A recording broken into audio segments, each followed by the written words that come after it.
name's Matthew. I've had alopecia since I was 2 years old. I could have been known as a bit of an accident prone when I was younger. So it started off as areata from when I was 2 years old, and then it gradually kind of progressed up to totalis when I was about 19 at university. So it's been a bit of a steady road in terms of my journey. Easy when I was a kid, because kids don't really know any better. You just kind of play and just get on as you were. It only really started affecting me probably more in my teenage years, where I started feeling more conscious of it and actually feeling different. With my help of my friends and my family, and I grew to kind of love it now. So I'm in a position now where it has absolutely no bearing on my life whatsoever. But first of all as well, I just want to say thanks, because having a male perspective I think is really important. We don't see a lot of it in the media, social media, so you're doing a fab thing, so thank you. No problem, my pleasure. So could you just tell me a little bit about how you felt when it first happened? When it first happened, I don't really have a great deal of memory. I remember incidences of being hurt and falling off a park bench on holiday. Very accident prone. If there's anyone in hospital, it's me. From then, instances, my hair just started falling out in clumps. The old story of finding more hair in the shower, my mum pulling the hair out of the shower and stuff. I kind of knew I was different just because of the fuss and attention being made on me a little bit by my parents. Always the sensitive one. I'm a twin, which was great, because growing up, I always had like a best friend through all these difficult times, if you will. So I was always the one that was like the vulnerable one. And would you say you've ever struggled with it? I know you've touched on it in your intro a bit, but would you say you've ever majorly struggled with it? Not particularly. My way of dealing with it was I threw myself into sport and exercise. Doing that, you have 11 mates with you. Them 11 mates at high school often were the popular kids, so I was in the popular group at high school, and I got support from the kids at high school. So it did honestly really help. Periods where you thought it might be difficult, it was actually okay. Yeah. The difficulty came in you weren't allowed a haircut below a 3, like blade. Great. So I was standing out from the start because no one's got short hair. Hats were also banned at school, so we had to make special exception for Matthew. So I think the compromise was I had to wear a cap that was plain but school colours. So it was like a really basic kind of blue hat. So I was going to stand out regardless. Yeah. Teachers didn't communicate, and someone had seen me walking across the yard.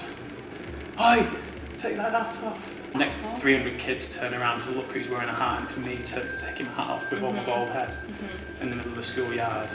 So I guess it's just little instances like that. I won't say it was tough. I think people kind of quickly got to know what the script was. Teachers and stuff throughout school were really good. And actually the more difficult bit was when I lost my facial hair and eyebrows. I always felt popular and stuff, and it's a bit crude, but I'd say girls I was getting with 1 month. The next month I went up to them and they didn't know who I was. So either they didn't know who I was or they pretended they didn't know who I was. So I don't know what was worse really. But Yeah. so like that was a difficult bit, because it's a complete change of appearance. Recognise who you are anymore. That makes any sense. Yeah, totally. Of course it makes sense. I get it. It makes sense. Literally, like most of the stuff you're saying as well, it's crazy, because I'm like, that happened to me. Like with the cap thing. Yeah. I think loads of us as well can agree with the facial hair as well. That's a massive thing. So just changes your face, doesn't it? That's when you feel like you look ill, whereas scalp, not so much, but when it's like stripping your features, then you're a bit like, Yeah, well my eyebrows were big, slug, kind of black, thick eyebrows, so they define your face and shape it as well.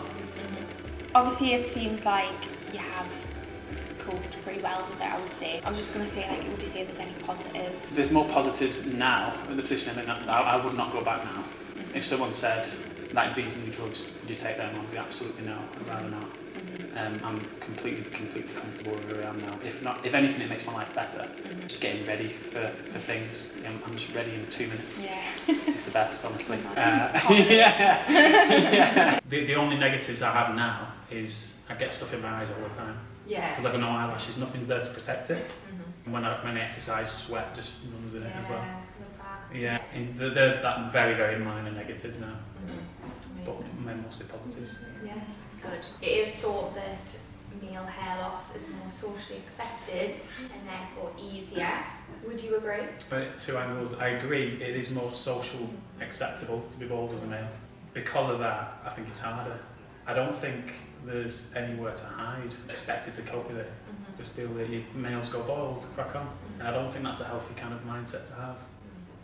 I don't think wigs are like a realistic option, and the same with makeup as well. I don't think makeup's a realistic option. So I think there is a mentality of just get on with it. Because of that, I think they do suffer. I hate wearing hats. Because like, you put a cap on and your ears drop, and you just look like you're like a competition winner. So I do feel, because like lads, it happens. Say it happens to an adult, sort of like a young adult lad, and it happens really fast. It'd be very difficult, I think. Yeah. So I really do something, and the mentality that you have to just get on with it is a bit. Yeah, I would say it's probably a bit difficult. Yeah. And what would you say off the back of that, like advice to maybe a boy who's just losing his hair? Stick with things that make you confident. I did it through sport and exercise, and because I was good at it, my confidence grew as a result.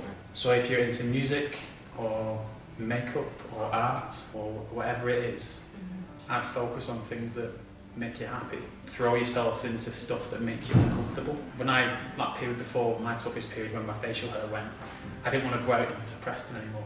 Well, I don't want to have the conversation of like, what happened to you? But then with your friends around you, the football team lads, Matt, come on, you're coming to Preston with us. And you're like, I'll come to Preston. And the more you make yourself uncomfortable, the easier it becomes. You say having alopecia has changed your perspective about yourself, like who you are as a person and other people? It's shaped me into the person I am. It's definitely built up resilience. I feel like I'm stronger because I've had it. I feel like I'm a nicer person because I've got it. Because ultimately you just want to be treated nicely, so I treat everyone else nicely. Would you say you have any particular inspiration when it comes to alopecia, or is there something that keeps you like fueling you? Not an individual. Mainly friends and family have been my inspiration to crack on with it. They've always been so supportive from the very start to keep me, kind of protect me, if you will, and keep me safe and make sure that I'm happy. Just myself, really. And the drive is myself, because you only get like one hit, I guess. Yeah. You can't control it. Yeah. Like, it's not going away. You have to enjoy your life. Yeah. There's no point otherwise. Not letting you have no hair stop you. Yeah, from doing things. Yeah. Do you feel represented in terms of like the media or social media? I know it might be a little bit different, like as a woman with no hair, but as a man. I got to admit, I'm a bit disconnected from that kind of stuff. I don't really do social media too heavily. I have seen there's a few sportsmen that I think there's a guy that plays for Southampton, but I don't know his name. Yeah. I think there's a badminton player in the Olympics as well, but I don't know his name either.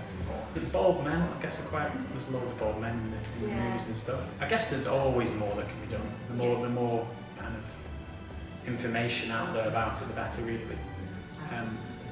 But in terms of what I think, I'm not really, I'm a bit disconnected. Really. I'm quite happy with the way it's represented. That's fair.